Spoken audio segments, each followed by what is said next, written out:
Hello दोस्तों, welcome back to my channel. यहाँ पर मैंने एक शॉपिंग बैग लिया है और इसके जो हैंडल हैं उनको मैं कट कर रही हूँ और इसको दो पार्ट में हम कट कर लेंगे। तो बड़े साइज़ का लिया है मैंने कैरी बैग। तो इसकी जो साइड्स हैं उनको भी मैं कटिंग करके सेपरेट कर देती हूँ और नीचे से भी इसे कट कर लेंगे और इसे मैं बेस के लिए यूज करने वाली हूँ और इसका यूज करके एक बहुत ही सुंदर सा बैग तैयार करके दिखाने वाली हूँ मैं आपको। तो आपके पास इस तरह का कैरी बैग है, कोई भी शॉपिंग बैग है, तो आप भी इस तरीके से बना सकते हैं बैग किसी भी कपड़े का यूज करके। तो इस तरीके से मैंने इसे कट कर लिया है, दोनों साइड्स इसकी कट कर दी हैं, नीचे से भी कट कर दिया है। और अब इसमें से मेजरमेंट ले लेते हैं कितना लंबा रखना है इसको मुझे। ये देखिए 16 इंच मैंने लंबाई रखी है, तो बैग की लंबाई रहेगी 16 इंच। बाकी आप जितना बनाना चाहें उतना बना सकते हैं साइज में। और ये चौड़ाई है इसकी, तो चौड़ाई रखी है मैंने 13 इंच, तो इतने पर मार्किंग कर ली है और उसके बाद उसी हिसाब से कट कर लेना है दोनों पीसेस को।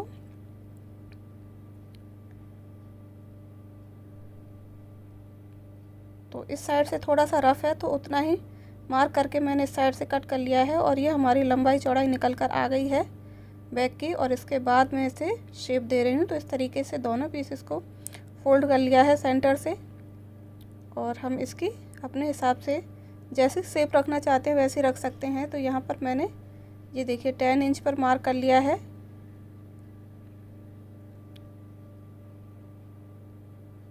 और उसके ऊपर बचा है 6 इंच और उसके बाद में यहाँ 10 इंच जहाँ मार्क किया था वहाँ से इस तरीके से गोलाई में इसको शेप दे रही हूँ। ये इसका ऊपर का पार्ट है और इसका नीचे का पार्ट में मैं हल्का सा शेप दे रही हूँ, थोड़ा सा ही कॉर्नर इस पर से निकालना है।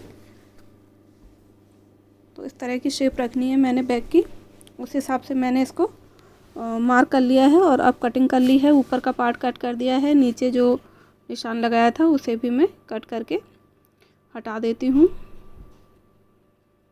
ये देखिए बिल्कुल थोड़ा सा पार्ट निकालना है, इसमें से हल्की सी गोलाई देनी है नीचे से और इस तरह का बैग बनाना है मुझे। तो मैंने ऐसे ही शेप बना दी इसकी और इसके बाद मैंने फैब्रिक लिया है, जो फैब्रिक मैं इसमें यूज करने वाली हूँ। इस तरीके से फोल्ड करते हुए दोनों पीसेस को दो फैब्रिक हैं इसके नीचे और इस तरीके से मैंने इसका पूरा डिज़ाइन इसके ऊपर ड्रॉ कर दिया है और उसी हिसाब से मैं इसे कट कर लूँगी। तो इस तरह से फोल्ड करके हम डिज़ाइन को ड्रॉ करके इसे इजीली कट कर सकते हैं। तो शॉपिंग बैग के ऊपर मैंने पहले डिज़ाइन बना लिया था, कट कर लिया था उसी हिसाब से। अब इसको फैब्रिक के ऊपर कट करना आसान हो जाएगा। ये देखिए, तो आपके पास कोई भी बचा हुआ कपड़ा है, जीन्स का कोई पैंट है आपका, उसमें से आप ये जो बैग है बनाओगे तो बहुत ही अच्छा बनेगा। किसी सूट में से कोई कपड़ा बचा है आप उसको रीयूज कर सकते हैं, किसी पुराने कपड़े को ले सकते हैं, कुर्ती का जो दामन का पार्ट होता है उसमें से आप इस बैग को बना सकते हैं। काफ़ी सारा कपड़ा निकल कर आता है कुर्ती के दामन में। ये देखिए दो पार्ट हमारे कट करके तैयार हो गए हैं। एक शॉपिंग बैग का पीस हम यहाँ पर लगाएंगे और दूसरा पीस हम दूसरे पार्ट पर लगाएंगे और उसके बाद हम इसमें किनारों पर सिलाई करके इन दोनों पार्ट को अटैच कर देंगे। ये देखिए इस तरीके से। तो ये हमारे दो पार्ट बन करके तैयार हो जाएंगे। प्रिंट वाला पार्ट जो है अंदर की तरफ रखना है।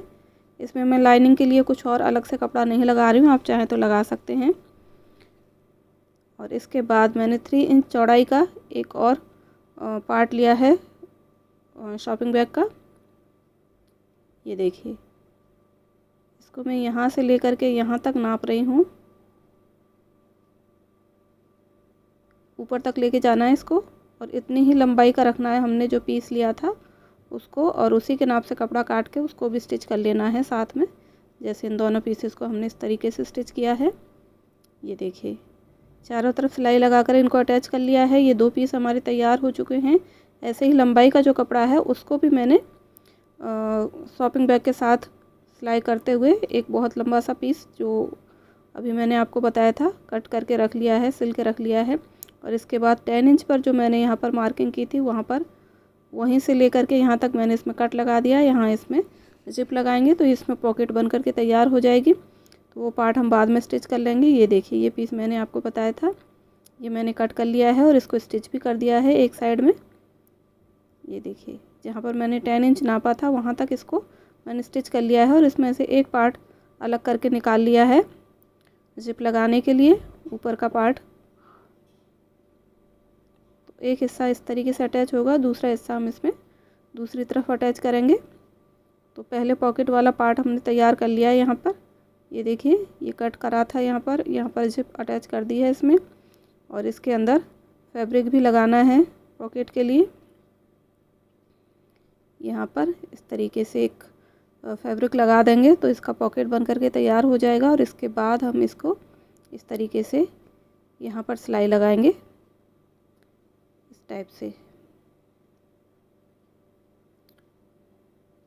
और ये जो पार्ट है ये इसका ऊपर का पार्ट है, इसमें मैंने जिप लगा करके तैयार करके रखा है। इसको बीच में से कट लगा करके इसमें जिप लगा दी है और इसको इस तरीके से लगाना है, यहाँ से लेकर के ऊपर रखते हुए इसे एंड तक स्टिच करना है इस तरीके से। और उससे पहले इसमें हैंडल्स लगाने हैं। तो मैंने जिप वाला पार्ट भी तैयार करके रख लिया है, एक पार्ट इसमें स्टिच कर दिया है इस तरीके से और दूसरा पार्ट बाद में स्टिच करेंगे। पहले इसमें हैंडल के लिए मार्किंग कर लेती हूँ। तो बीच में से इस तरीके से इसको 2 इक्वल पार्ट्स में डिवाइड किया है और यहाँ पर नाप लेती हूँ मैं। 4 इंच आ रहा है यहाँ पर, यानी कि 8 इंच के गैप पर हमारा जो है हैंडल लग जाएगा। दोनों साइडों में मार्क कर लिया है। और ये दूसरा पीस है, इसी तरीके से बीच से इसको भी फोल्ड किया है और यहाँ से 4 इंच मार्क करते हुए निशान लगा दिया है दोनों साइड्स में। तो यहाँ पर हम हैंडल अटैच करेंगे। रेडीमेड हैंडल लिया है मैंने, लंबाई आप अपने हिसाब से रख सकते हैं इसकी। आप फैब्रिक का हैंडल बनाकर भी लगा सकते हैं। यही शॉपिंग बैग लेना है, उसमें आपने उसको थिक करके और उसको अंदर रखते हुए इसका हैंडल तैयार करके इसमें लगा सकते हैं। तो ये देखिए जहाँ पर मार्किंग की थी वहाँ पर हमने हैंडल को इस तरीके से सिलाई लगा करके अटैच करना है। दोनों पीसेस को इसी तरीके से तैयार कर लेना है। ये देखिए हैंडल भी हमने लगा दिए हैं इसमें और इसका ऊपर का पार्ट रह गया है, बस जिप वाला जो पार्ट था उसको अटैच करना रह गया है। बाकी के ये दोनों पार्ट हमने इस तरीके से स्टिच कर लिए हैं। ये देखिए पॉकेट वाला पार्ट भी यहाँ पर आ गया है। तो दोनों हिस्सों को हमने इस तरीके से अटैच कर लिया है। अंदर से दिखा देती हूँ, इस तरीके से मैंने इसमें पॉकेट लगा दी है। ये देखिए, और इसको मैंने इसके साथ ही स्टिच कर दिया है पॉकेट के साइड वाले पार्ट को।